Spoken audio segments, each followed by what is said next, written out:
This could soon be illegal in downtown Jacksonville. City Council is voting whether to fine you $20, $40, maybe even $60, all for skating in a public property. Juicy oranges like these may soon be hard to come by because Florida citrus is still recovering from Hurricane Irma. Firefighters here in Levy County are scrambling after taking over a $6,000 a year pay cut, and some union leaders say those cuts were illegal. This dirt parking lot may not look like much, but it's one of the last parking lots in downtown Gainesville, and City Council is planning to build on top of it. This project right behind Midtown was at a standstill just over 2 months ago, but now construction is back up and running again, leaving investors very happy. A lot went down today at the state attorney's office. According to Angela Corey, nothing but political stunts were pulled. FWC is responsible for setting regulations for construction companies to help keep little guys like these safe from these injuries. The Santa Fe River right here is expected to reach record levels tonight and tomorrow morning, endangering homeowners and drivers on I-75. An Alachua County Commission vote tonight could give the green light to build a new station on Millhopper Road. But some neighbors are opposed to the idea and speaking out.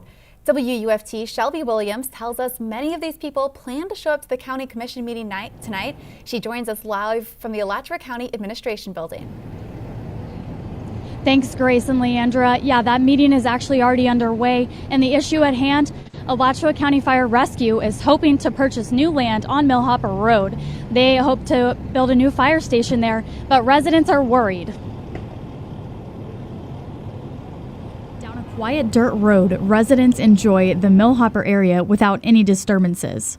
Nancy Russell says she has tons of memories on this land. It's been in the family for over 100 years. Russell grew up in this house, and her family owns this land.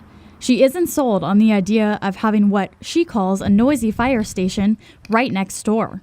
Other residents are worried having a nearby station would decrease their property values. Locks and chains are keeping this vacant lot closed. Millhopper residents don't want anything to do with a potential fire station that can be built on Millhopper Road. But Alachua County Fire Chief William Northcutt says the station is a necessity. We've had several fire services master plans, one in 2004, another one in 2012, and both of those recommended service on the Millhopper Road area. The new station would cover and protect 1,200 to 1,500 people like Sam Rice, who moved in 2 years ago. He says he likes the area the way it is now. Once you start violating that scenic road thing, I don't know what's going to happen next. I don't know if a kangaroo store is going to be next or a Walmart or a Target. You know, you hope not. This sign shows his opposition. Tonight, it will be his voice. A voice that Nancy Russell says will represent her and others who can't attend the meeting. My neighbors are very distressed by it, and I can understand because we are concerned about the noise they would make coming and going and what it would look like. Chief Northcutt says he's received more than 40 complaints about this proposed fire station via email, and he's likely to hear more before the commissioners make their vote here tonight. Live from the County Administration Building, Shelby Williams, WUFT News. $13 million. That's how much money GRU officials say the utility saved in the first 90 days after it purchased the new biomass plant. Documents GRU will release to the public tonight show their costs associated with the new plant for the first 3 months were about $13 million. Costs under the old power purchasing agreement during a similar 3-month period cost twice, though, almost $26 million. According to GRU, something as simple as turning on your lights or even using your water will soon be cheaper for GRU customers within the coming months. GRU General Manager Edward Bielarski says those savings are being passed on to customers. We're part of the reason we reduced rates 8 to 10%, 8% for residential, 10% for commercial, and they started being reflected in rate reductions on February 1st. That's relief customers should already see on their most recent bills, but not enough relief for some GRU customers. They could be a little bit better. I think the rates could be a little bit, less than what actually the taxes and all that stuff that they, charge. Still, Bielarski says customers should end up with more money in their pockets.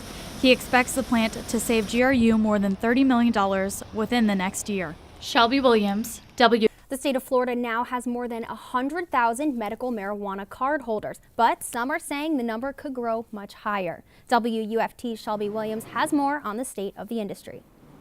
Doctors, growers, and activists say the need for medical marijuana is much greater. They say there are too many hoops to jump through to get a card, and access should be easier. People seeking to get a medical marijuana card have to go through a lengthy process to document their illness and get approval for treatment. Doctors say wait times are coming down from 3 months to 3 weeks, but say that's still hard on people who are in pain, like cancer patients. Originally, the state had artificially imposed a 3-month waiting period, which was absolutely detrimental to patients. And in fact, I had several patients that died in severe pain from cancer-related conditions. Affordability is another problem. Insurance generally doesn't cover it, and growers around the state control the prices. Well, since we have to maintain possession until it reaches the patient, we are the ones that actually own the dispensary.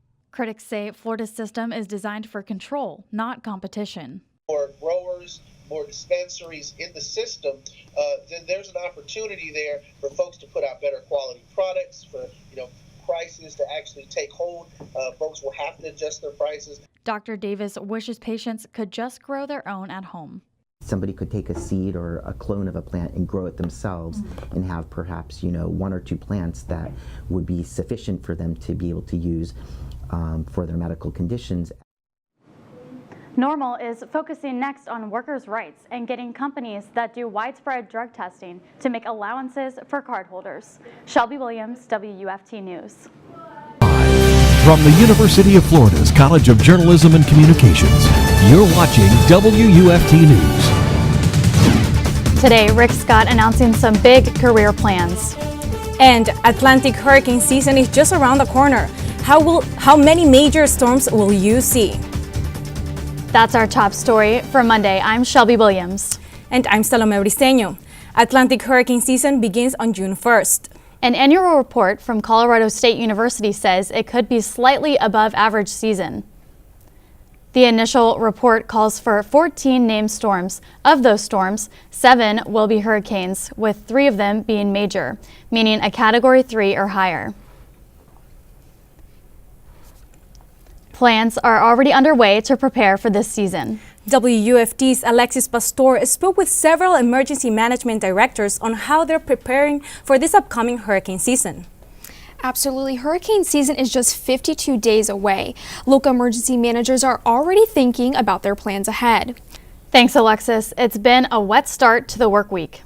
And that could continue for tomorrow. WUFT's Grayson Jarvis is in the Weather Center with more.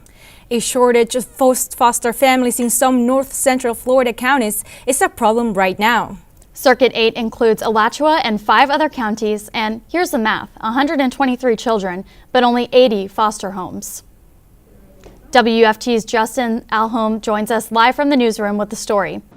It's funny to think of Ocala, Florida sending 3 stars to the Winter Olympics, but there they are, the graduates of Trinity Catholic, Vanguard, and Forest High. And here they were again for a moment Friday evening, greeting hometown fans. WUFT sports reporter Courtney Mims has the story of Ocala Pride. Welcome back. One Gainesville family is trying to find answers about their daughter's rare medical condition. Less than 24 people worldwide are thought to have the same X chromosome problem. WUFT's Grace King met the family turning hardship into extraordinary joy. Check out the Extraordinary Joy website for more info. In consumer news, have you ever considered what happens to social media accounts when someone is no longer around? Let's get some answers from Henry Coburn. So guys, are you excited for any of the new stores? And if so, which one are you guys going to head to first? I can't wait for that Tommy Hilfiger store. I think I'm really excited about the new movie theater. I think so. Thank you, Henry. Thank you. Earlier, Grayson told us these conditions outside right now won't be going away anytime soon. Grayson is back in the Weather Center now with your full forecast. The city of Gainesville is a little bit cleaner after this weekend. Keeping Alachua County beautiful held their 27th annual Clean Your Block party over the weekend. Volunteers met at Albert Ray Massey Park Saturday morning, then split up to go to different service projects across the community. Food, water, and other supplies were provided to help beautify sites. Some of the projects included picking up trash, painting over graffiti, and removing invasive plant species. Before we go on this Monday, let's get one last look at the weather. BBC World News is next, and the PBS News Hour is coming up at 7. Our team will bring you another local newscast tomorrow at 5. Have a good night.